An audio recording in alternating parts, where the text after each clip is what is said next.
বলি তুমি আনো না, কী করে আনবো? আমাদের রাজার রাজ্যে একটা তিমিরে মারলে তার ফাঁসি হয়, তাহলে আর ওটা যদি রাজা দেখে তাহলে আমার কথা বাদ দিন আপনাকেও ছাড়বে না। কী করবো, মনের ইচ্ছে পূর্ণ করতে হবে তো, কবে আছি কবে নেই তাও তো তাহলে কী করবো? রাত দুপুরে একটা ফুলের সাজি করে ওইটা নিয়ে লাল কাপড় চাপা দিয়ে নিয়ে আসছে। এই দারোয়ানকে টপকেছে, মা বিপত্তারিণী একবারে চাং করে উঠেছে। এ যায় দারোয়ান ছুটতে পরিচালক ছিল। দারোয়ান দেখলো পরিচালকে ছুটতে ছুটতে রান্নার ঘরে ঢুকে গেল। মা বিপদ, কোনোদিন তো এরকম হয়নি। রাজামশাই রাজামশাই, হারামজাদা গেঁজা খোর, হ্যাঁ রাত দুপুরে এসে রাজামশাই রাজামশাই অত ছাড়া না, গেঁজা খেলেও আমি ঠিক দেখি। আর কী দেখেছ না, পরিচালিকা সাজিতে করে কী একটা জিনিস নিয়ে রান্নার ঘরে ছিল, তাই নাকি? এত রাত্রে? হ্যাঁ চলো দেখ। এইদিকে পরিচালিকা ছুটে আসতে থেকে রানিমা ভয় পেয়ে যাচ্ছে।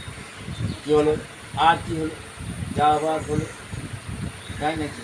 আচ্ছা ঠিক আছে, বিপদ করে ফেলছি, মা বিপত্তারিণীকে ডাক।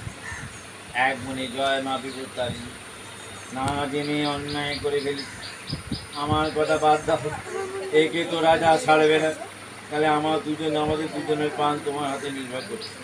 ঠিক আছে, রাজামাসি এসে গেছে। রানী রানী কোনো রকমের দরজা খুলে দিয়ে, বেটা গেঁজা খোর আরামদাদা কী দেখতে কী দেখেছে, আমায় ঘুম থেকে তুলে নিয়ে এলো।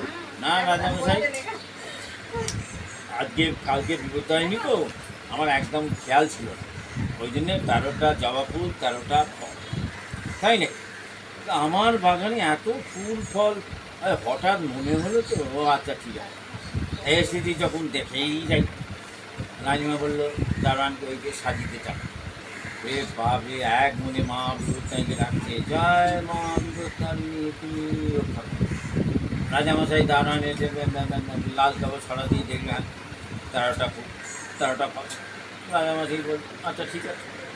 তোমার রানিমা তখন রাজামশাই দাঁড়ান ছক্কা করে কাঁপছে। কী হলো? না এই হয়েছে সব পুনাশ। হ্যাঁ, মা বিপত্তারিণী আর সশরীরে তোমার ঘরে উপস্থিত, আমি মাকে পরিষ্কার করি। আজ যেরকম তোমরা মায়ের নাম করে সকল বিপদ থেকে উদ্ধার করলে, তেমনি জগৎবাসী এই দিনে এক মনে মা বিপত্তারিণীকে ডাকলে তাদেরও মা সকল